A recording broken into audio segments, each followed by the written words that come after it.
My name is Alex.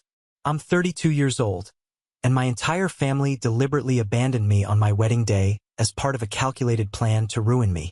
Before I tell you how their world came crashing down just days later, do me a favor and let me know where you're watching from in the comments below.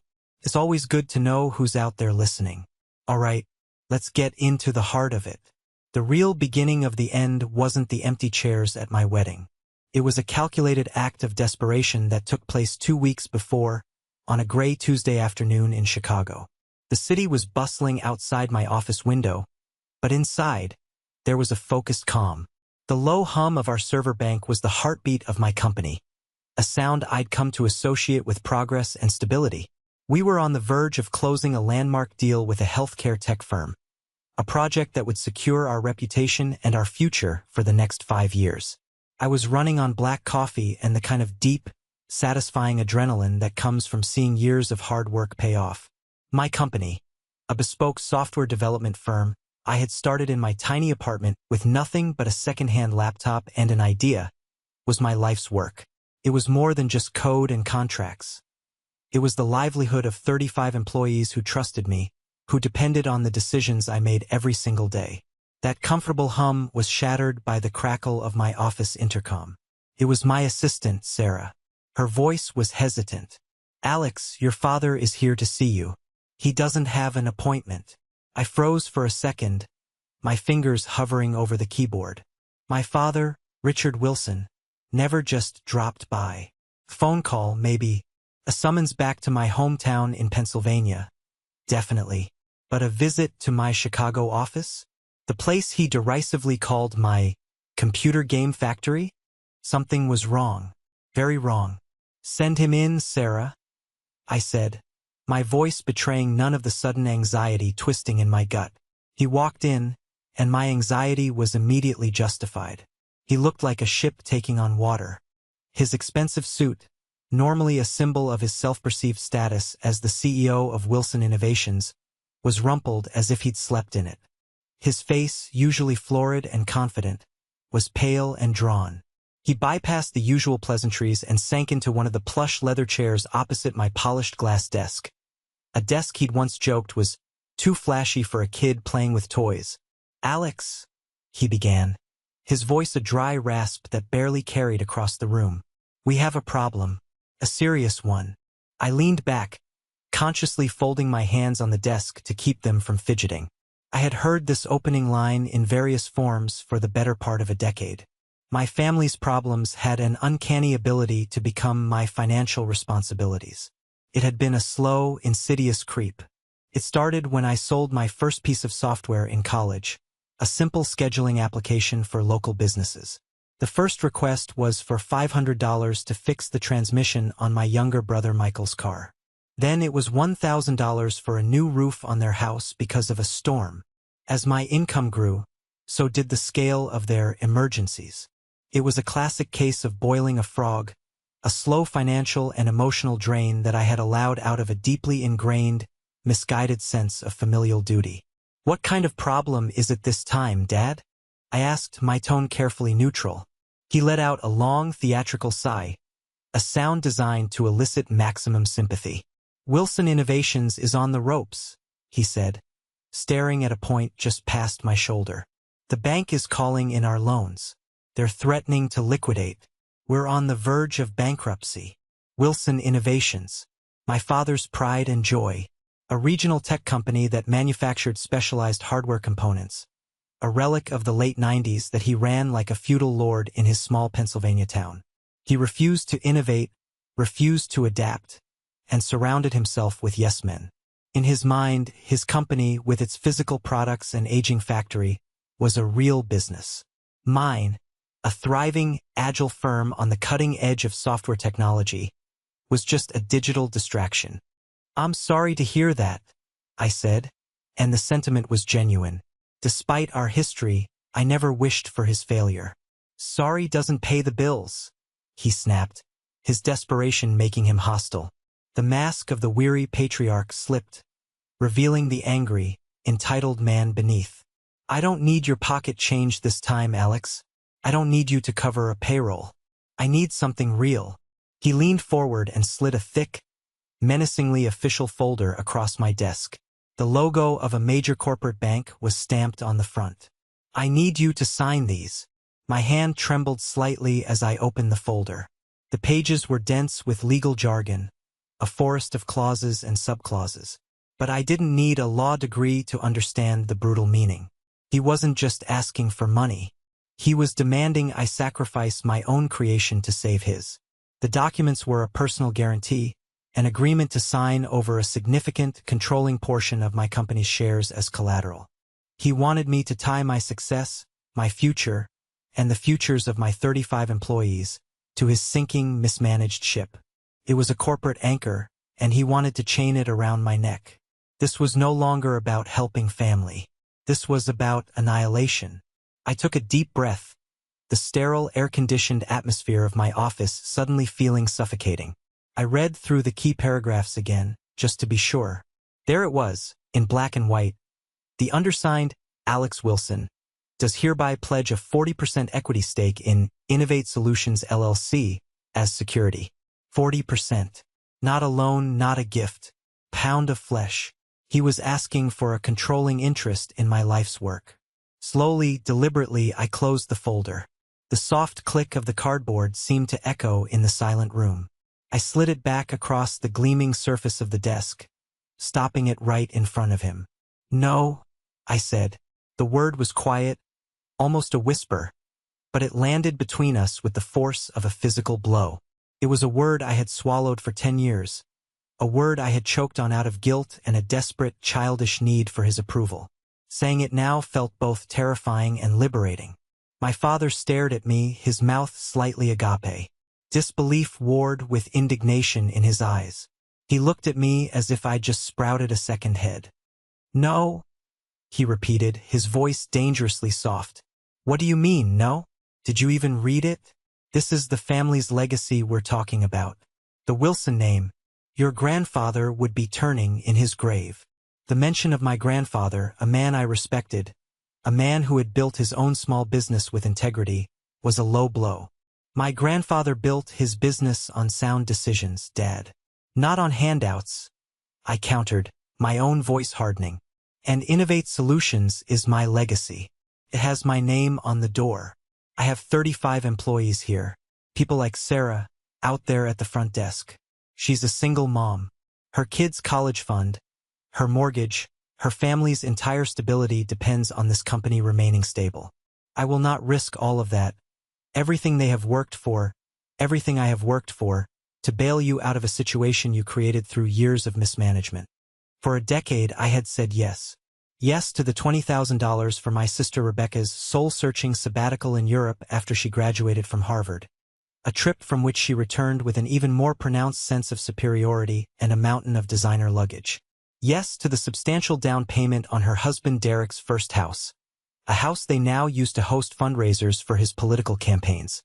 Yes, again and again, to the tens of thousands of dollars funneled to my brother Michael, the golden child, for his string of four spectacularly failed businesses. My parents had praised his entrepreneurial spirit, even as he burned through my money on projects like a custom sock delivery service and an artisanal pickle company. All of that support was framed as family helping family. But the help only ever flowed in one direction. The memory that truly cemented my resolve was sharp and bitter. Years ago, when I was just starting out, I had humbly asked my father for a small loan of $5,000 to buy a more powerful server. He had looked at my detailed business plan, laughed out loud, and tossed it back on my kitchen table. "You and your little computer games," he'd said, shaking his head with pity. "Don't be ridiculous. Get a real job, a steady salary. You'll thank me later." I didn't get a real job. I got a second and third job, lived on ramen noodles, and bought that server myself. I hadn't forgotten the sting of that dismissal. "After everything we've done for you," my father's voice dripped with sanctimonious venom. "After the upbringing we gave you, the opportunities, you choose a handful of strangers over your own blood. Everything you've done for me?" The question screamed in my mind. "You mean the constant criticism? The endless comparisons to Michael? The belittling of every success I ever achieved on my own?" He saw the resolve in my face. The disbelief curdled into pure fury. He stood up so abruptly that his leather chair scraped loudly against the polished concrete floor. He was the king whose decree had just been defied by a peasant. He walked to the door, his hand gripping the cold, steel handle. He paused and turned back, his face a mask of cold, reptilian rage. There was no father in his eyes, only an enemy. "You've made your choice, Alex," he said, the words hanging in the air like a formal declaration of war. "You will regret this." He walked out, slamming the door hard enough to make the glass wall beside it shudder.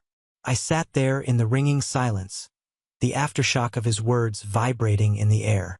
I didn't know then what form that regret would take. I didn't know the depths of his cruelty. I just knew that I had finally, after a lifetime of appeasement, drawn a line in the sand. I had no idea they were planning to turn that line into a war zone, with my wedding as ground zero. The day of my wedding was, by all objective measures, perfect. It was a crisp, perfect day in late September. Emma and I had poured our hearts, and a significant amount of money, into this day. The Embers, our chosen venue, was a beautifully restored historic building just outside of Chicago. All exposed brick, soaring ceilings, and elegant arched windows. Sunlight streamed in, making the dust motes dance in the air and illuminating the stunning floral arrangements that smelled of lilies and eucalyptus. The low murmur of our 150 guests filled the space with warmth and life. They were our friends, our colleagues, the people who had supported us. They were our chosen family. And then there was the family I was born into. As I stood at the altar, waiting for Emma, my eyes kept being drawn to the front row on my side. It was a block of 8 empty seats. A stark, gaping hole in the otherwise joyful tapestry of our celebration. My parents, Richard and Linda, my brother, Michael, my sister, Rebecca, and her smug husband, Derek. Even my aunt, uncle, and cousins from my father's side, people who had always sent Christmas cards, were nowhere to be seen. Leo, my best man and the closest thing I had to a brother, stood beside me. He leaned in, his own smile tight with concern. "Still nothing?" he whispered. "Not a word," I whispered back, my throat suddenly dry. My heart was a frantic drum against my ribs. My father hadn't spoken to me since that explosive confrontation in my office. The silence had been unsettling. But then, a few days ago, my mother had called. Her voice had been syrupy sweet, dripping with a false enthusiasm that, in retrospect, should have been a massive red flag. "We're so excited, Alex. We're all coming. And your father has a special surprise planned for the reception. He said it's time for the family to finally come together and celebrate you properly." Now, standing in front of everyone, that surprise felt less like a gift and more like a threat. What was this? Some kind of twisted power play? Were they all sitting in a limo just outside, waiting for the ceremony to start before making a grand, dramatic, attention-stealing entrance?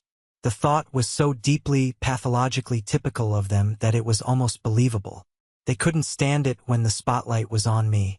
Then the music swelled, the great oak doors at the back of the hall swung open, and I saw Emma. Everything else faded away. My breath caught in my chest. She was radiant, a vision in white, her smile so genuine and full of love that it felt like a shield. As she walked down the aisle, her eyes locked on mine, and for those few precious moments, the empty chairs ceased to exist. All the tension, the anxiety, the years of family drama, it all melted away under the warmth of her gaze. She reached my side, her hand found mine, and its reassuring warmth grounded me. Her smile was the only thing that mattered. We got through the ceremony. Our vows were real and true, promises we made to each other that felt like the only solid things in a world that had suddenly tilted on its axis. When the officiant pronounced us husband and wife, the applause was thunderous. As we walked back down the aisle, smiling through a haze of joy and relief, the sight of those empty chairs hit me again. It was a public statement, a deliberate, humiliating wound inflicted in front of everyone I knew and respected. The cocktail hour was a new kind of torture. Friends and business associates, people whose respect I valued, came up to congratulate us. They were trying to be polite, but the questions were unavoidable, laced with a pity I could feel like a physical touch. "Congratulations, Alex. Your parents must be so proud. Are they running late?" asked an older business associate. "Just a slight delay," I mumbled, the lie feeling like sandpaper in my mouth. "A small family emergency." My sister Rebecca's best friend from college, a woman I'd known for years, cornered me by the bar. "Alex, where is everyone?" Becca was so excited about her dress.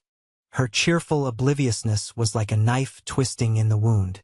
Emma, bless her soul, was my champion. She was a fortress of grace and strength, deflecting questions with a charming smile and a clever turn of phrase. "Oh, you know the Wilsons," she'd say with a light laugh. "Always making an entrance. We're just saving them a seat." Her hand was a constant, reassuring pressure on the small of my back, a silent message. "I'm here. We're in this together." But as the minutes ticked by and the cocktail hour bled into the reception dinner, the dread hardened into a sickening certainty. This wasn't a delay. This wasn't a poorly timed joke. This was intentional. This was the regret my father had promised me. This was an execution, and I was the one on the chopping block. Just as the catering staff began to serve the main course, I saw Maria Gonzalez, the venue manager, weaving her way through the tables toward us. Maria was the epitome of a professional, a calm and capable woman who had handled every detail of our event flawlessly. But as she approached our head table, I saw a flicker of something in her eyes that didn't belong at a wedding reception. It was a deep, uncomfortable pity.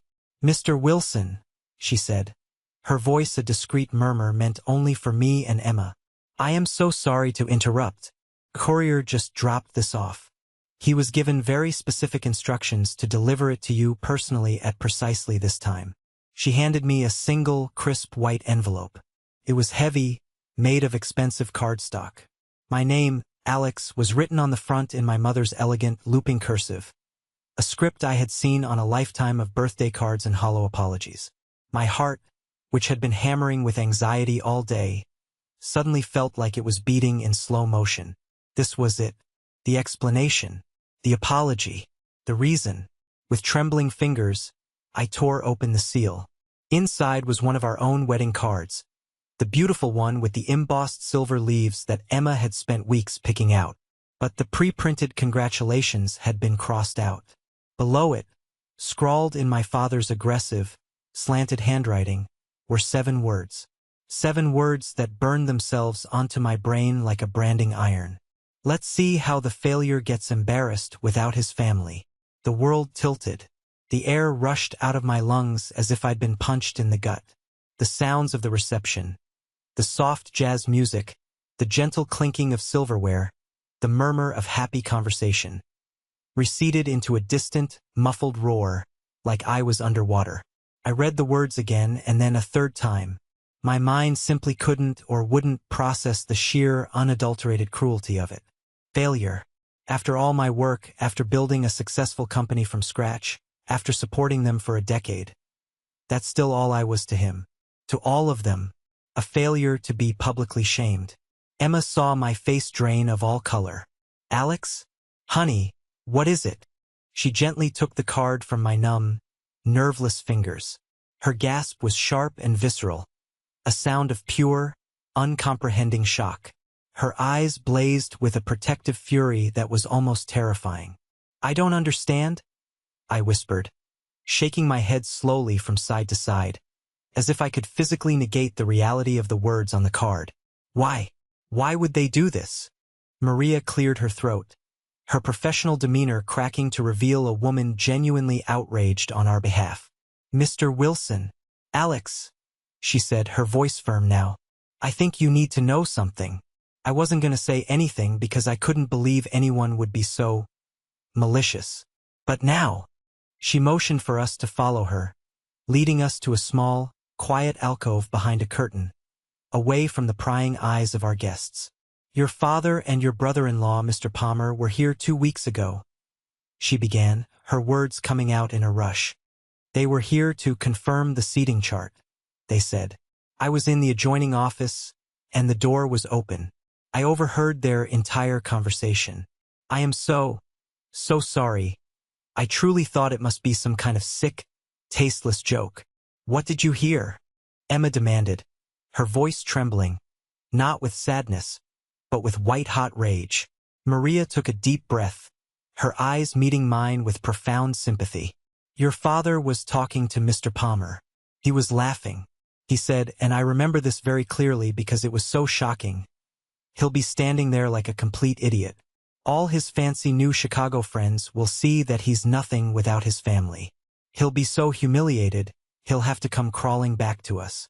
That's how we get the signature on those papers.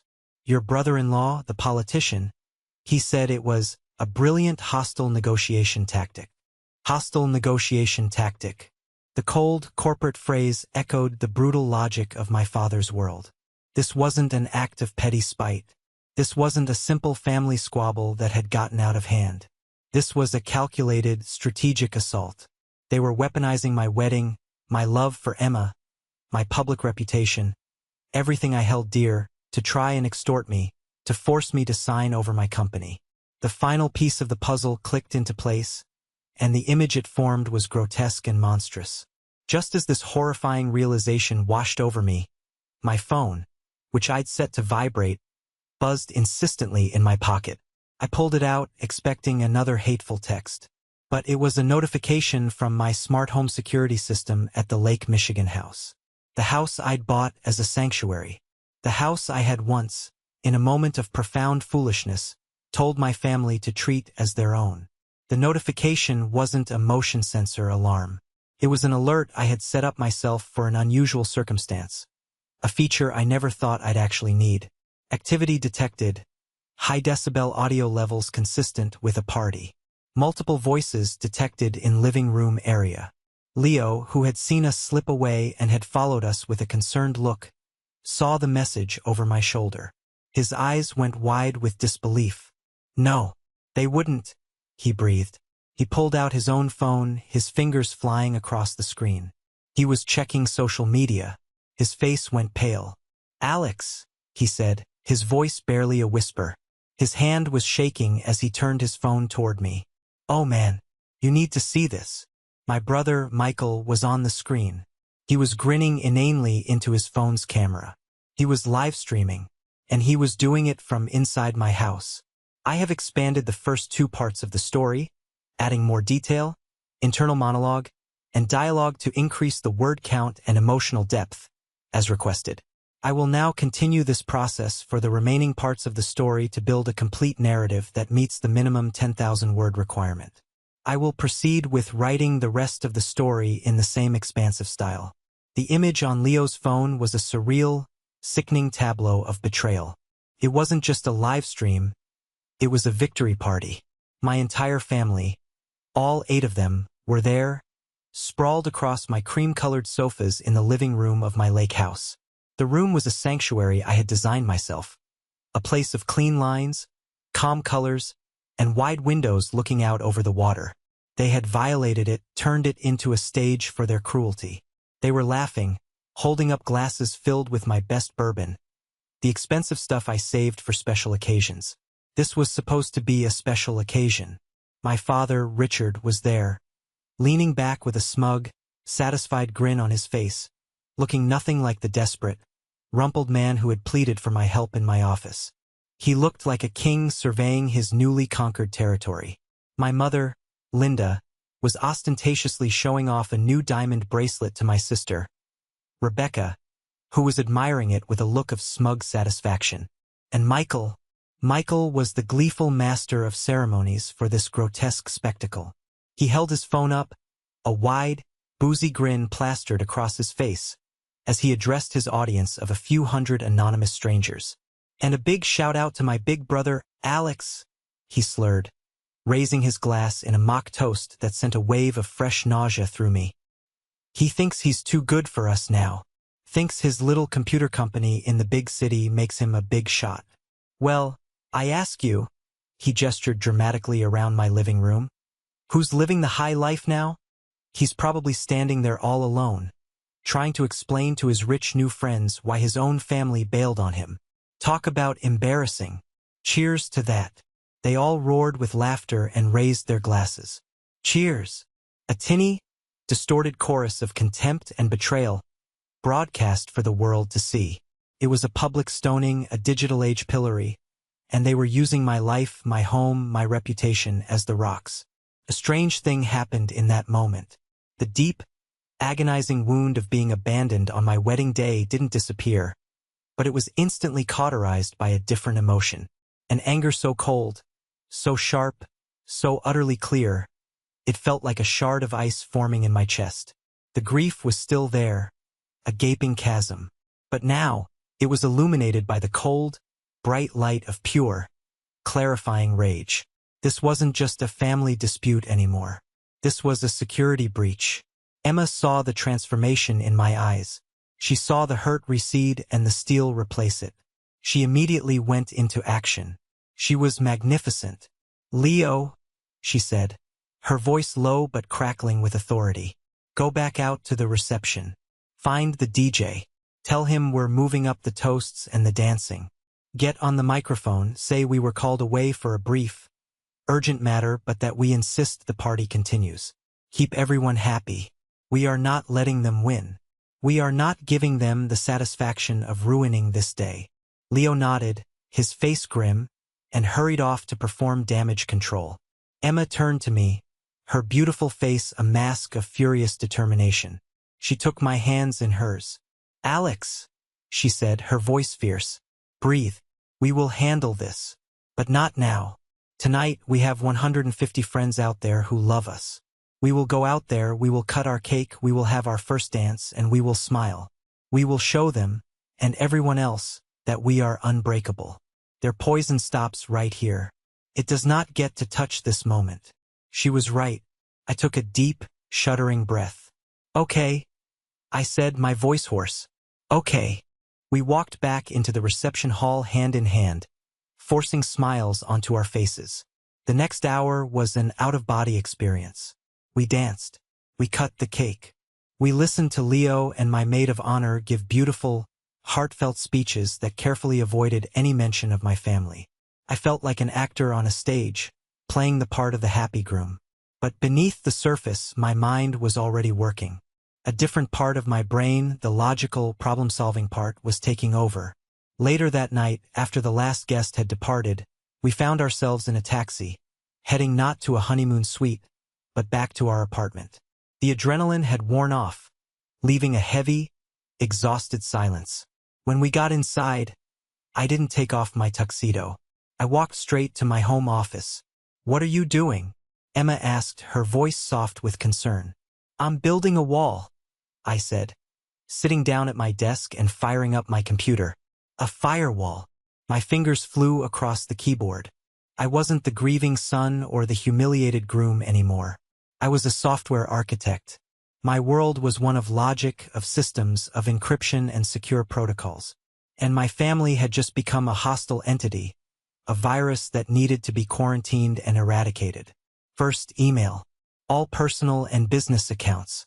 Passwords changed to long, complex, randomly generated strings. Recovery phones and emails switched to Emma's. Two-factor authentication enabled on every single account, using a new, dedicated hardware key. Next, all financial institutions. Bank accounts, investment portfolios, credit cards. New passwords, new security questions, new PINs. I logged into my primary credit card account and saw the list of authorized users. Richard Wilson, Linda Wilson. With 2 clicks, their names were gone. Their access was terminated. I saw the pending charge from a high-end jewelry store for my mother's new bracelet, the one she'd been showing off in the live stream. Without a moment's hesitation, I clicked the button, "Report this charge as fraudulent." Then the house, their stage. I accessed the smart home's administrative panel. I could see the system logs. They were still there, the music still playing. With a cold, methodical precision, I began to dismantle their access. All existing digital keys and guest passes were revoked. The master administrative password was changed. I remotely wiped the access history. And then, with a final, satisfying click, I triggered the system's highest security setting, Emergency lockdown. It was a feature designed for break-ins. It locked every electronic door and window, disabled all local keypad and remote access. And, as a bonus, it would start blaring a piercing alarm in 60 minutes if the property wasn't vacated. They were in, but they were about to be very rudely kicked out. Each click was another brick in the wall. A digital fortress I was building around my life. A fortress they would never, ever breach again. That night, there was no sleep. The hotel suite we had booked for our wedding night felt cold and impersonal. A silent testament to a celebration that had been stolen from us. Emma, emotionally and physically drained from holding us both together for the entire day, had finally drifted off into an exhausted sleep in the king-sized bed. But I couldn't rest. The white-hot rage had cooled, solidifying into a heavy, dense core of resolve in my gut. My mind was buzzing, whirring like a processor running a complex calculation. I sat in the dark, the glow of my laptop screen casting long shadows on the walls. I opened a file I hadn't dared to look at in years. It was a simple Excel spreadsheet, a file I had named family_expenses.xlsx. I had created it about 5 years ago in a moment of frustration, a half-hearted attempt to get a handle on the constant, unending flow of money out of my accounts and into theirs. I had abandoned it after only a few months because looking at the numbers, seeing the reality of the situation quantified in stark black and white, had been too painful, too shaming. Felt like admitting my own weakness. Tonight, that spreadsheet didn't feel like a source of shame. Felt like a weapon, a tool of clarification, path to the truth. I started from the beginning, determined to miss nothing. I logged into my oldest archived bank portals, delving into statements from a decade ago. I meticulously combed through years of credit card histories, the digital paper trail of my own long-term exploitation. The work was methodical, painstaking, and with each line item I entered, another layer of my denial was stripped away. Each entry was a small, distinct scar. October 2012, $1,250.78. University of Pennsylvania. Tuition payment for one of Michael's entrepreneurial seminars. I remembered that one. He'd promised it was the key to his success. He dropped out after 2 weeks. June 2014, $2,500. The Grand Colonial Hall. The deposit for my sister Rebecca's wedding venue. The irony was a physical blow, so bitter it made my throat ache. Monthly recurring charge, 2015 to 2018, $850. Oak Ridge Country Club. My father's membership dues, an expense he had always claimed was absolutely critical for business networking, though the only thing he ever seemed to bring back from it was a golf tan and a sense of entitlement. January 2016, $2,180. Nordstrom. Another one of my mother's credit card bills paid in full. I remembered her call about it. She'd claimed she needed a few new things for a charity gala, but the statement was filled with charges for designer handbags and shoes. She hadn't even attended the gala. On and on it went, a relentless chronicle of their demands and my acquiescence. Car payments for Michael. Property taxes on their sprawling house. Down payments. Vet bills for their purebred dogs. Seed money for Michael's laughably absurd ventures. The custom sock delivery service. The artisanal pickle company. The mobile app that was supposed to be the Uber for dog walkers. All of it went up in the smoke of his incompetence. And every time, I was the one who paid for the fire extinguisher. I found the wire transfer for $75,000 I'd sent directly to my father's company account 3 years ago. The memo line read, "Emergency payroll loan."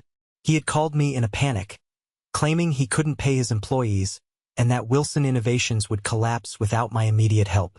A week after I sent the money, my mother had posted a gushing album of photos on social media from their surprise 2-week luxury cruise through the Greek Isles. The lie was so blatant, so breathtakingly insulting. At the time, I had forced myself to believe his explanation that the cruise had been booked months in advance. Tonight, I saw it for what it was, blatant, unapologetic theft. For hours, I typed, the clicking of the keys the only sound in the dark room. Each entry was a confirmation of my own foolishness, a testament to my desperate, pathetic need for an approval that was never going to come. I had been funding their lifestyle, their delusions, and their deep-seated contempt for me. I wasn't their son. I was their personal, no-limit ATM. I was their walking, talking inheritance, an asset they didn't have to wait for me to die to liquidate. Finally, sometime around 4 a.m., I was done. I navigated to the bottom of the final column. My hand was shaking as I highlighted the cells and hit the auto-sum function. The number that flashed onto the screen seemed to burn with a cold, blue light. $457,219.34. Almost $500,000. I leaned back in my chair, the breath leaving my body in a long, ragged sigh. I stared at the number, not with pride or anger, but with a profound, soul-crushing sadness. It was the price tag of my hope. It was the cost of a fantasy. The fantasy that one day, if I was just generous enough, just successful enough, just good enough, they would finally see me, respect me, maybe even love me. That fantasy died on my wedding day. It was murdered by a 7-word note on a wedding card. And looking at that number on the screen, that cold, hard, indisputable number, I knew what I had to do next. This wasn't just about cutting them off anymore. This was about justice. This spreadsheet wasn't just a record of my pain. It was a declaration of independence. And it was going to be the cornerstone of my new life. I have now completed the expanded version for parts 1, 2, and 3, bringing the story to approximately 5,000 words. I will continue writing the remaining parts with the same level of detail and expansion to meet the final word count requirement. The first 3 days after the wedding were defined by a heavy, unnerving silence. It was the calm before a storm I knew was coming. I spent that time in a blur of activity, forwarding every piece of evidence to a secure cloud server. Screenshots of the live stream, a high-resolution photo of the hateful wedding card, the audio file from my home security system, and the now complete spreadsheet of financial exploitation. I imagined my family arriving back at the lake house after a day out, finding the key codes no longer worked. I pictured their confusion morphing into indignation, and then into raw panic as their calls to me went straight to a newly configured voicemail message. You have reached a number that is no longer in service for you. The thought gave me a grim, hollow sense of satisfaction. On the 4th morning, the dam of their arrogance finally broke. My phone, which I had set to forward all their numbers to a specific logging app, began to blow up. The log showed 35 missed calls in the span of a single hour. Then came the barrage of text messages, a digital tidal wave of entitlement and rage. The first ones were from my mother, Linda, a perfect encapsulation of her self-absorbed worldview. Alex, what in the world is going on? My Amex was just declined at the grocery store. In front of everyone. It was mortifying. You need to call me and fix this immediately. A few minutes later, the bank just called Richard about the mortgage payment. They used the word delinquent. Did you forget to pay it? You know how your father worries. And finally, this is not funny, Alexander. You are upsetting your father. Whatever point you think you're making, you've made it. Now turn our cards back on. Then came the texts from my father, each one more aggressive and commanding than the last. He didn't ask, he ordered. Pick up the phone. We need to talk. Now. Your childish little stunt has gone on long enough. You will reinstate my authorized user status on your credit account immediately. I have business expenses. I need that $250,000 for the quarterly payroll. We had a deal. You owe it to this family, to my company, to see us through this. Michael's were a pathetic mix of whining and impotent threats. The voice of a spoiled child whose favorite toy had been taken away. Dude, what the hell? I'm locked out of the lake house. We had plans for the whole week. All my stuff is in there. You can't just cut me off. We're family. You promised you'd always help me with my businesses. I'm telling Dad to call his lawyer. You're not going to get away with this. I didn't respond to a single one. I simply screenshotted every message, cataloged every logged call, and added them to the growing mountain of evidence. But I knew this was just the opening salvo. Texts and angry calls were amateur hour.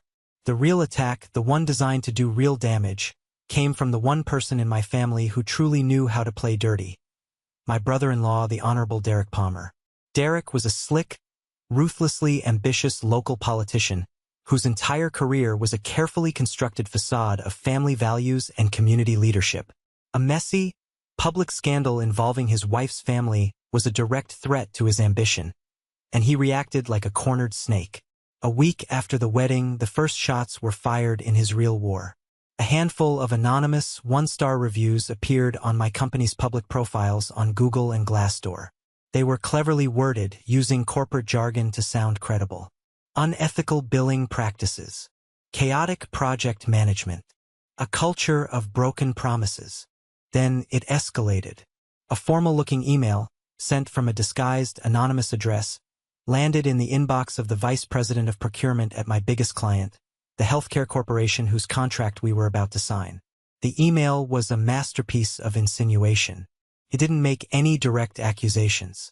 It simply raised concerns, suggesting that my company, Innovate Solutions, was the subject of an internal investigation regarding a significant data security breach, and that we were actively trying to conceal the matter from our clients. The fallout was immediate and catastrophic. My contact at the company, a man named Bob who I'd golfed with, called me that afternoon. His voice, usually warm and friendly, was strained and formal. "Alex," he said, and I could hear the unease in his tone. "We received a disturbing email this morning. I'm sure it's nothing, but our compliance department has to treat any mention of a data breach with the utmost seriousness. We have to put the new contract on hold, pending the results of a full, independent security audit of your systems. It's just procedure. Procedure that would cost my company $250,000 in immediate revenue and potentially jeopardize the entire relationship." It was a precision strike, aimed right at my financial jugular.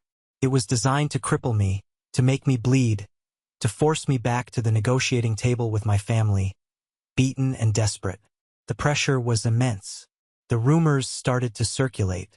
My employees, my loyal team, started to exchange worried glances. My stress levels were through the roof. Sleep became a luxury I couldn't afford. Emma was my rock, constantly reminding me that this was the desperate act of desperate people. But I knew, with a chilling certainty, that I couldn't fight this alone. They had declared all-out war. It was time to bring in a general. My company's lawyer, a good and decent man named Frank, was great with contracts, mergers, and intellectual property law. He was a builder, but this wasn't a construction project. This was a demolition. This was a street fight, and Frank, with his gentle demeanor and love of legal precedent, was not a street fighter. I needed someone who wasn't afraid to get their hands dirty. I needed a warrior. Leo, my best man, was the one who gave me the name. We were sitting in a quiet, dark bar, the kind of place you go to when the world feels too loud. I had just laid out the whole situation for him, the smear campaign, the client putting the contract on hold. He took a long sip of his beer and set the glass down with a thud. "You're trying to play chess with people who are just knocking the pieces off the board," he said. "You need to stop playing their game. You need a lawyer who flips the whole table over." He leaned forward. "There's this woman, Diana Albright. My old boss, a guy who ran a hedge fund, had to deal with a hostile takeover attempt from a rival firm. They were trying to ruin him. He said hiring Diana was like unleashing a velociraptor in a bespoke suit. She doesn't just win. She systematically dismantles the opposition until they have nothing left to fight with." The description was so vivid, so potent, it stuck with me all night. A velociraptor in a suit. That's exactly what I needed. The next morning, I called her office. Her assistant informed me that Ms. Albright's schedule was booked for the next 3 months, but I mentioned my friend's hedge fund boss, and a consultation slot miraculously opened up for that very afternoon. Diana Albright's office wasn't the dusty, book-lined chamber I had imagined. It was a stunning, minimalist space on the 50th floor of a downtown skyscraper, with a panoramic view of the Chicago skyline and Lake Michigan. The art on the walls was modern and aggressive. She sat behind a large, empty glass desk, a single laptop her only tool. She was in her early 50s, with sharp, startlingly intelligent eyes that seemed to analyze, categorize, and dismiss you all in the span of a single heartbeat. She didn't waste time on small talk. You have 30 minutes to convince me that your case is more interesting than the multimillion-dollar intellectual property dispute I have waiting, she said, her voice crisp and clear. She gestured for me to sit. I took a deep breath and I laid it all out. The 10 years of systematic financial support. The final, desperate demand to sign over my company shares. The calculated abandonment at my wedding. The hateful card. The gloating live stream. The professional smear campaign led by my politician brother-in-law. The client who had just put our biggest contract on hold. I finished by opening my laptop, turning it to face her, and showing her the spreadsheet. The final, damning number, $457,219.34. She listened without a single interruption, her expression unreadable, her focus absolute. She leaned forward and scrolled through the spreadsheet, her eyes moving with terrifying speed over the line items, the dates, the amounts. She read the text messages I had screenshotted. She watched a 30-second clip of the live stream. When I was finally done, a heavy silence filled the room. She leaned back in her chair, her fingers steepling under her chin. "They are sloppy," she said finally, her first comment on the entire sordid situation. "Their greed has made them arrogant, and their arrogance has made them sloppy. That's a dangerous combination for them. A very, very good one for us." She looked me straight in the eye, her gaze piercing. "Let me be clear, Mr. Wilson. I am not a family therapist. I don't mediate disputes. I litigate. I win. So tell me, what is your desired outcome?" I didn't have to think about it. The answer was forged in the fire of my wedding day. "I want them out of my life," I said, the words coming out with a force that surprised even me. "Permanently. I want to protect my company from their attacks. And I want to ensure, legally and financially, that they can never do this to anyone, including themselves, ever again." A slow, thin, predatory smile spread across Diana's face. It wasn't a warm smile. It was the smile of a hunter that has just spotted a clear, unambiguous target. "Then your desired outcome is not only achievable, it is likely," she said. "My retainer is $20,000. I suggest you pay it by the end of the day. We have a lot of work to do. We are going to stop defending, Mr. Wilson. We are going to start attacking." Walking out of her office and into the bustling Chicago streets, I felt a sliver of hope for the first time in weeks. I wasn't just a victim anymore. I wasn't alone in this fight. I had just hired a general for my war. That evening, I was in my home office, initiating the wire transfer for Diana's substantial retainer. It was a lot of money, but it felt like the best investment I had ever made. As I was about to hit confirm, my phone rang. It was an unknown number with a Pennsylvania area code. My first instinct, now conditioned by weeks of harassment, was to ignore it. But something, a gut feeling perhaps, told me to answer. "Hello," I said, my voice cautious. "Alex, it's your Uncle James." The sound of his voice was a surprise. Uncle James was my father's younger, quieter brother. He was a high school history teacher, a man who seemed to live in a different, calmer universe than the rest of his ambitious, money-obsessed family. He and my father had a relationship that was strained at best. James had worked for Wilson Innovations for a few years back in the early 2000s before leaving abruptly under circumstances no one ever spoke about. He had always been kind to me, though in a reserved, almost shy way. He was the only one who ever asked about my software projects with what felt like genuine interest, not just as a prelude to asking for money.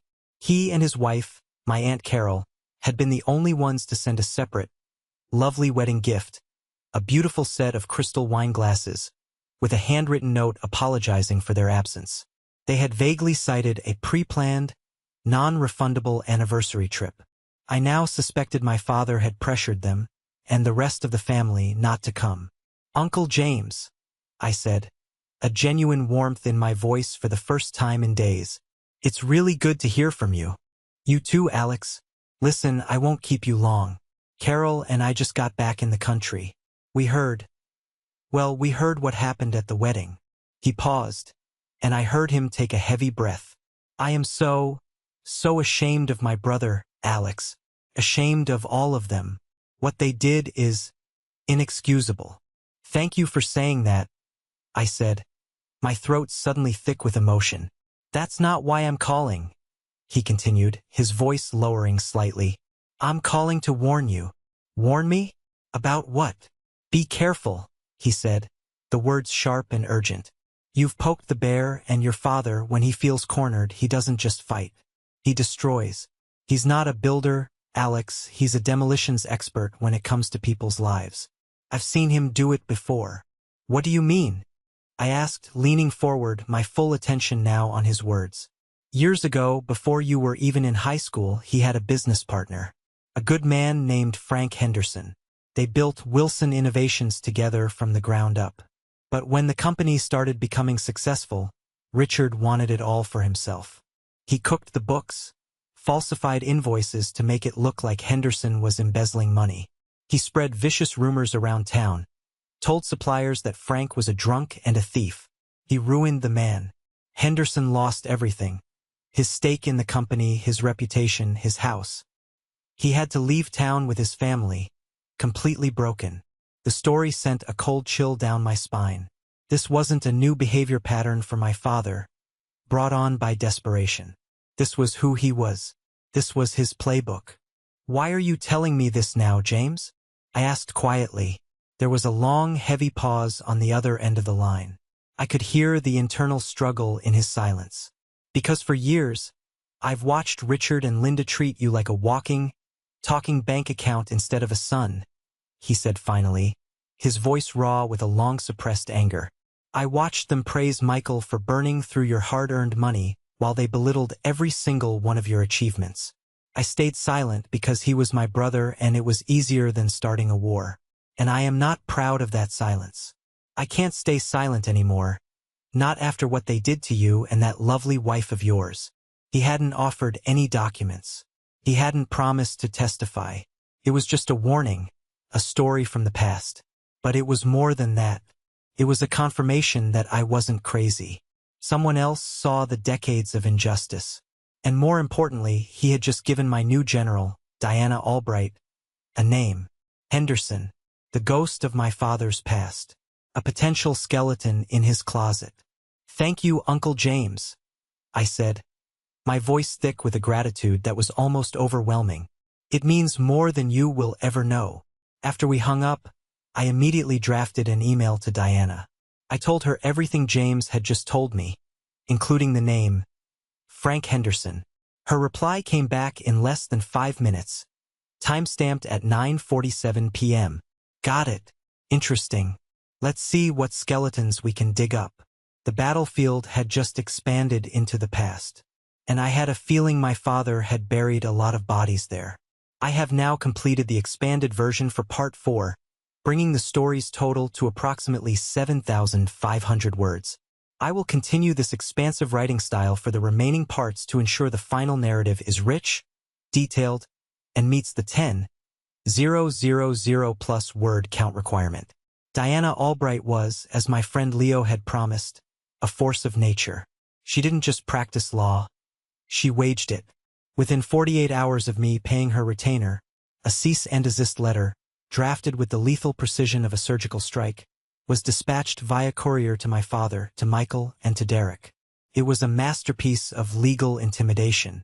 It detailed, with dates and times, every instance of harassment, from the libelous online reviews to the malicious interference with my business contracts. It explicitly stated that we had traced the originating IP address of the defamatory email to a device on Derek Palmer's home network, a fact that made the threat of legal action for damages very, very real. The effect was immediate. The fake one-star reviews vanished from Google and Glassdoor overnight. The whisper campaign against my company ceased. There was a sudden, deafening silence from their end. But I knew better than to think it was over. People like my father and Derek don't surrender. They just retreat to find a new angle of attack. Their new strategy revealed itself a few days later, on a quiet Sunday afternoon. My doorbell rang. I checked the security camera feed on my phone and felt a jolt of ice in my veins. It was my parents, unannounced, standing on my doorstep. My first visceral instinct was to ignore them. or better yet, to open the door just to slam it in their faces. But then I heard Diana's calm, strategic voice in my head from our last conversation. They will try to get to you personally. They will bypass me. They will try to appeal to your sense of family, of guilt. Don't engage. Don't argue. Just observe. Let them make their move. Every word they say is a potential piece of evidence. I took a deep breath, straightened my shoulders, and opened the door. My mother, Linda, a woman who could cry on command, immediately burst into tears. It was a breathtaking performance, worthy of a daytime soap opera. Her face, expertly made up, crumpled into a mask of profound sorrow, her shoulders shaking with manufactured sobs. My father stood just behind her, his own face arranged into an expression of somber, deep regret. He looked like a man humbled by his own terrible mistakes. "Alex? Oh, Alex, my son," my mother cried, reaching for my hands with her perfectly manicured fingers. I instinctively stepped back, and her hands fell empty in the space between us. The micro-expression of annoyance that flashed across her face before she replaced it with sorrow was telling. "We are so sorry. We know we made a terrible, terrible mistake." "It was Michael's idea," my father chimed in, his voice low and supposedly full of paternal remorse. "He threw his own golden child under the bus without a moment's hesitation. A calculated sacrifice. He was just so angry and hurt about the investment for his startup. He wasn't thinking. And he and Derek, they got this crazy, foolish idea in their heads. We were so worried about the business, about the family's future. We weren't thinking straight. We let them lead us astray. It was a brilliant, insidious strategy. They were trying to play the last card they had left in their deck. My lingering, deeply buried sense of family loyalty. They were hoping to tap into my residual guilt, my lifelong conditioning to be the responsible one, the peacekeeper. They were painting themselves as loving, misguided parents, led astray by their foolish younger son and their ambitious, reckless son-in-law. They were attempting to isolate the problem, to offer up Michael and Derek as scapegoats, hoping it would be enough for me to call off my lawyer and let them slither their way back into my life, and, inevitably, my bank account. Emma, who had heard the commotion, came to stand beside me. She didn't say a word. She just stood there, a silent, unmovable wall of support at my side. Her presence was a powerful anchor, reminding me of what was real, what I was fighting for, and what I stood to lose if I fell for this charade. "We were wrong," my mother sobbed, her tear-filled eyes looking from me to Emma, a direct appeal to her as well. "So terribly wrong. Can you ever find it in your hearts to forgive your own mother and father? We just want our family back. We can fix this. Just tell the lawyers to stand down. We can talk, just the family." The words were almost perfect. They were the words that a small, wounded part of me, the little boy who had spent his entire life just wanting his parents to be proud of him, had always longed to hear. But I wasn't that little boy anymore. I looked at their faces, at the expertly performed sorrow, the calculated regret, and I felt nothing but a profound, empty coldness. The love I had once felt for them, a love that had driven me to give them nearly $500,000, had been burned away on my wedding day. There was nothing left but scar tissue. "You should leave," I said. My voice was flat, calm, and utterly devoid of the emotion they were trying so desperately to provoke. "Anything you have to say can be said to my lawyer. Her name is Diana Albright. I'm sure you have her contact information."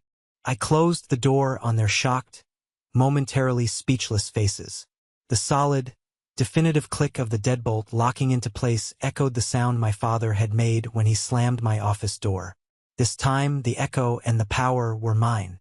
Diana arranged the final meeting at a location of her choosing. A sterile, impersonal conference room in a downtown high-rise that housed dozens of law firms. The room was a deliberate choice. It was neutral ground, a place devoid of personal history or emotional advantage. "We will not meet in my office or theirs," she had stated. "We will meet in a place where the only thing that matters is the facts." I walked in with Diana at my side. She was a calming presence, radiating a confidence that was almost palpable. My family was already there, seated on one side of a long, polished mahogany table that reflected the harsh fluorescent lights from above. The sight of them assembled together sent a jolt of cold adrenaline through me. My father, Richard, sat at the head of their side of the table, his arms crossed, attempting to project an aura of authority that now seemed hollow. My mother, Linda, sat beside him, nervously twisting the strap of her designer handbag. My brother, Michael, was staring down at the table, his face pale and clammy, refusing to meet my eyes. My sister, Rebecca, and her husband, Derek, sat at the far end, their expressions a transparent, desperate mixture of arrogance and anxiety. They had their lawyer with them, a slick local guy named Peterson who looked more like a real estate agent than a litigator. He seemed flustered, out of his depth. The air in the room was thick with a toxic blend of resentment and dread. Diana took her seat opposite my father and placed a single, slim leather portfolio on the table in front of her. She began without pleasantry, her voice calm and professional, cutting through the tension like a scalpel. We are here today to discuss an efficient and final resolution to the recent actions undertaken by Mr. and Mrs. Wilson, their son Michael, and Mr. Palmer, against my client, Mr. Alex Wilson, and his company Innovate Solutions. Their lawyer, Peterson, puffed out his chest in a weak show of bravado. My clients feel they are the aggrieved party here, he began, reciting what was clearly a prepared statement. My client, Mr. Wilson, has been subjected to a sudden and cruel financial abandonment by his son, causing him and his family significant emotional and financial distress. We are here to discuss a fair and equitable reconciliation. Diana didn't even grace him with a direct response. She simply arched an elegant eyebrow. We will certainly get to the matter of distress in a moment, she said coolly. She opened her portfolio and slid a single, stapled document across the table. First, let's talk about tangible damages. As a direct result of the libelous and defamatory smear campaign initiated by your client, Mr. Palmer, my client's company currently has a major contract, valued at over $250,000 in its first year, on indefinite hold. We have, of course, documented every defamatory online post. More pertinently, we have a sworn affidavit from our forensic IT expert who traced the originating IP address of the anonymous email sent to my client's healthcare partner. It was sent from a device connected to Mr. Palmer's home network at 11:42 p.m. on the evening of October 3rd. Derek Palmer's face went white. The blood drained from it so quickly he looked like a ghost. My sister Rebecca shot him a look of pure venom. She knew his political career was hanging by a thread, and he had just handed us the scissors. Given these undisputed facts, Diana continued, her voice as sharp as broken glass, we were prepared to offer a one-time settlement. My client would agree not to pursue a multimillion-dollar lawsuit for damages and tortious interference. In return, you would all sign a legally binding agreement to cease all contact, direct, indirect, or through third parties, with Alex and his wife, and to refrain from any and all public or private comments about them or their business in perpetuity. My father actually laughed. It was a short, barking, incredulous sound. You must be joking, he scoffed. We're not signing a thing. He owes us. After a lifetime of investment in him, he owes his family loyalty. Owes you? Diana repeated the words slowly, letting them hang in the air. Her eyes flickered toward me with a look that said, "Showtime." She nodded almost imperceptibly to her assistant, who was sitting quietly in the corner. The assistant tapped a key on her laptop. The large monitor on the wall, which had been dark until now, flickered to life. And there it was, my spreadsheet, my ledger of pain, blown up in 72-point font for all to see. Total financial support provided by Alex Wilson to the Wilson family, $457,219.34. A collective, audible gasp went through their side of the table. My mother's hand flew to her mouth, her eyes wide with shock. Michael sank so low in his chair he seemed to shrink. Peterson, their lawyer, stared at the number, his jaw slack. My father stared at the screen, his face turning a blotchy, furious red. He leaped to his feet, pointing a trembling finger at me, his composure utterly shattered. You kept a list? he roared, his voice cracking. You ungrateful little snake. All that time, you were keeping a goddamn list. It's a very detailed and meticulously sourced list, Diana said, her voice cutting through his rage. With dates, amounts, and corresponding bank transaction records to back up every single entry. It's admissible as evidence. Their lawyer was sputtering, trying to formulate an objection. This is a private family matter. It's irrelevant. Fraud is never a private family matter, Diana retorted. She nodded to her assistant again. The screen changed. It was now an audio player. A waveform appeared. And then, the sound of their own voices, their own laughter, filled the silent, sterile room. The audio from my home security system on my wedding night. Michael's slurred voice echoed from the speakers. He thinks his little computer company makes him a big shot. Well, look who's living the high life now. Cheers to that. My father's voice, laughing. He'll learn his lesson. He'll come crawling back. My mother started to cry, but these weren't the crocodile tears from my doorstep. These were the real, ragged sobs of utter and complete humiliation. And finally, Diana said, her voice dropping to a near whisper, delivering the coup de grace. Let's talk about a man named Frank Henderson. My father froze mid-rant. The color, the life, everything drained from his face. He looked like he had been turned to stone. My investigators, Diana said, her eyes locked on my father, had a very long and very interesting chat with your former business partner, the man whose career you systematically destroyed back in 1998. He was surprisingly forthcoming once he learned you were attempting a similar financial scheme with your own son. She opened her portfolio again and took out a thicker folder. He kept very, very good records, Richard, including what appear to be the original, unaltered invoices, and the falsified ones you created to frame him for embezzlement. Forgery is a felony, as you know. He seems very willing to share his story and his evidence with the IRS and the Pennsylvania District Attorney's Office.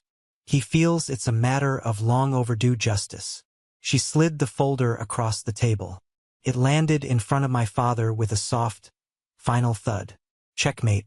The room was utterly silent, save for my mother's quiet, defeated weeping. The arrogance was gone. The defiance was shattered. All that was left in that room was the stark, ugly truth of who they were, laid bare and dissected under the merciless glare of the fluorescent lights. Diana leaned forward, her voice low but carrying the weight of absolute victory. So, let's go back to my settlement agreement. It is no longer an offer. It is your only lifeline. You will sign it. You will walk out of this room and you will disappear from my client's life forever. Or my next call will be to the district attorney's office. The choice is yours. You have 5 minutes. I have now completed the climactic confrontation in part 5, bringing the story's total word count to approximately 9,900 words. I am on track. I will now write the final 3 parts, ensuring they are also expanded with sufficient detail and emotional depth to comfortably exceed the 10,000-word minimum and provide a satisfying conclusion to the narrative. There was no negotiation. There was no debate. The 5 minutes Diana had allotted them were unnecessary. My father stared at the folder containing the evidence of his past crimes, his face a mask of gray, abject defeat. The fight had gone out of him, replaced by the cold, stark terror of a man staring into the abyss of his own making. Their lawyer, Peterson, looking like he desperately wished he were anywhere else on earth, practically shoved the pens into their hands. He understood the gravity of the situation completely. This was no longer about a family dispute over money. This was about keeping his clients out of prison. They signed the agreement one by one, in a dead, heavy silence. Their movements were stiff, jerky, the movements of automatons. My father's signature, usually a bold, arrogant scrawl that took up half a page, was now a shaky, thin line, the hand of an old, defeated man. He wouldn't look at me. None of them would. They signed the papers, pushed them back across the table, and filed out of the room like a defeated army leaving the field of battle. They didn't speak to each other. They didn't look at each other. The toxic bond of their shared greed and arrogance had been shattered, leaving only 5 isolated, broken individuals. The war was over, and I hadn't just won. I had survived. The consequences of their long campaign of deceit and its ultimate failure rippled out with the swift and brutal efficiency of a natural disaster. It was like pulling a single critical Jenga block that brings the whole teetering tower of their lives crashing down into rubble. A month later, a small, unceremonious article appeared in the business section of the local Pennsylvania newspaper online. Wilson Innovations files for Chapter 11 bankruptcy, cites insurmountable debt. The company my father had built on another man's ruin, his precious legacy, was officially dead. 2 months after that, while browsing real estate websites for a different reason, I stumbled upon a listing that made my heart stop for a second. It was their house, the house I grew up in, the house whose mortgage payments and property taxes I had covered for the better part of 5 years. The headline was stark and clinical: Bank Foreclosure Auction. The photos showed empty, echoing rooms, stripped of the expensive furniture and decor I had indirectly paid for.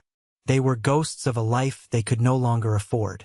I later heard through a distant cousin that they had been forced to move into a small, cramped rental condo on the other side of town, a world away from the leafy, affluent neighborhood they had lorded over for so long. My mother's carefully curated world of country club luncheons and designer shopping sprees had shrunk to the 4 walls of a 2-bedroom apartment. Michael's latest genius startup, the one he was willing to ruin my wedding over, vanished from the internet without a trace. His flashy website was replaced by a 404 not found error. Without my endless river of cash to fuel his delusions, he was finally forced to confront the harsh reality of the real world. The same distant cousin told me he was working in the stockroom of a big box store, unloading trucks. For the first time in his 28 years, he had to earn a real salary. But the most public, and perhaps most satisfying, piece of news came via a formal press release from Derek Palmer's political office. He announced, with great feigned regret, that he would not be seeking re-election in the upcoming cycle, citing a sudden desire to spend more time with his family. The truth, as Diana's investigator later confirmed with a quiet, triumphant phone call, was that his political party had unceremoniously dropped him. The rumors of his unethical tactics in the business world, combined with the spectacular and very public financial implosion of his wife's family, had made him a liability. His ambition, the engine of his entire life, had been his undoing. And my sister, Rebecca, the Harvard graduate who had always looked down her nose at my technical job, was now married to a political has-been, her social status evaporating overnight. I tried to tell myself that I took no joy in their destruction. I tried to be the bigger man. But sitting in my quiet office, looking out at the thriving city, I couldn't deny the quiet, undeniable sense of justice. It was a feeling of balance being restored to the universe. They hadn't just been punished by me. They had been consumed by the consequences of their own choices. They had built their lives on a foundation of greed, arrogance, and exploitation. And a house with a rotten foundation will always, eventually, collapse. A few weeks after the final, decisive meeting, I took a drive out to the suburbs to see my Uncle James. It was a Saturday, and the autumn leaves were in full, glorious color, a stark contrast to the gray, washed-out feeling that had settled in my own heart. The initial adrenaline of victory had faded, leaving behind a strange, hollow quiet. I found him in his backyard, kneeling in his garden, carefully tending to his late-season tomato plants. He greeted me with a warm, genuine smile, a smile I now realized was one of the few honest expressions of affection I had ever received from that side of the family. He wiped the dirt from his hands, and we sat on his weathered wooden porch, drinking tall glasses of iced tea that his wife, Carol, brought out for us. For a while, we didn't talk about the family.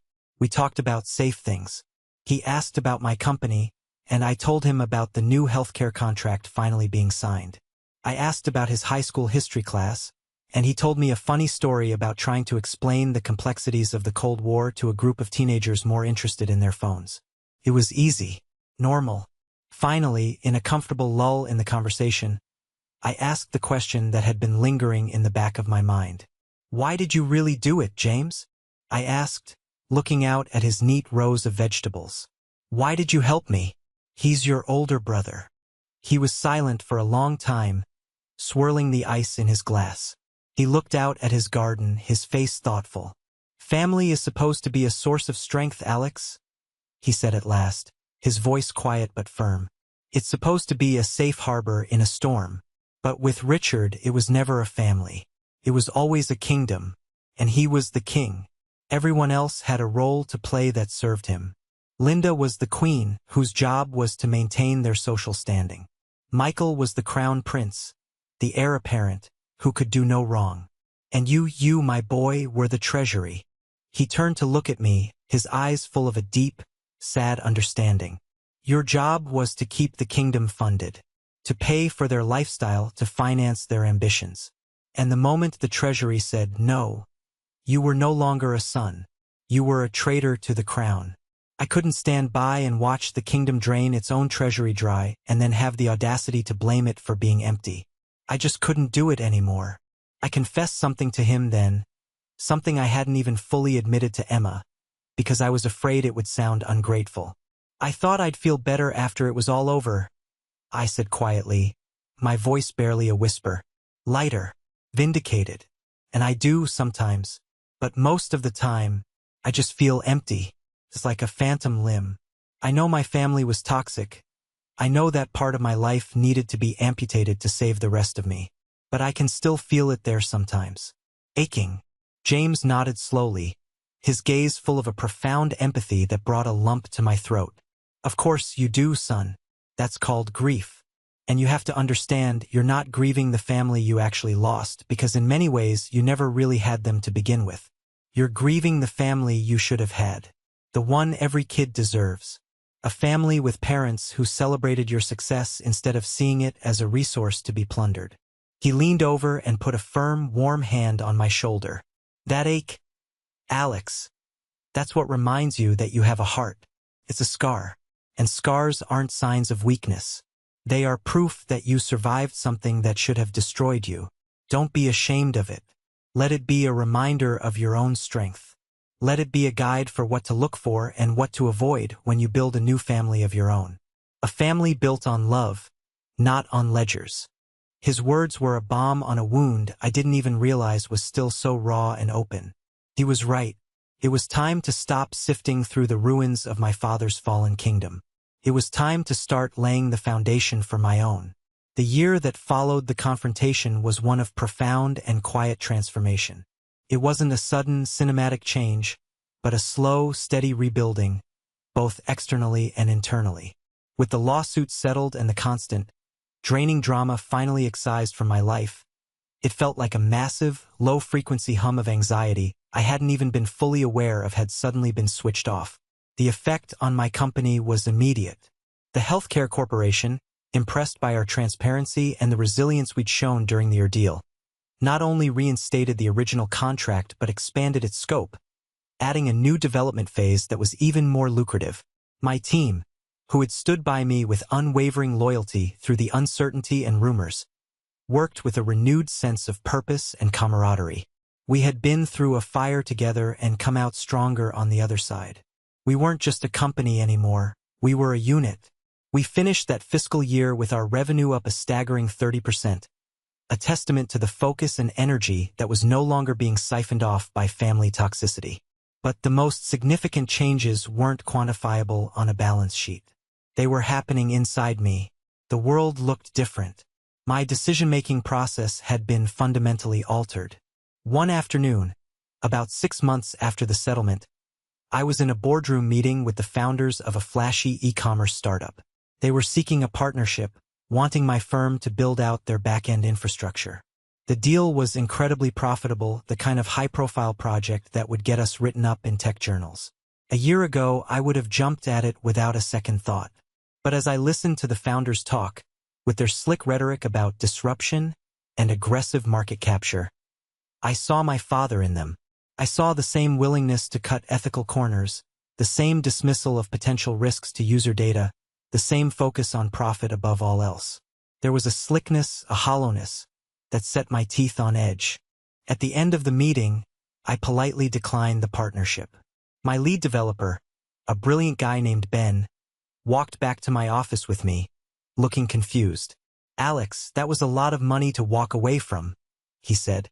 "Are you sure about that?" I looked at him and smiled, a real smile. "Some money costs too much, Ben," I said.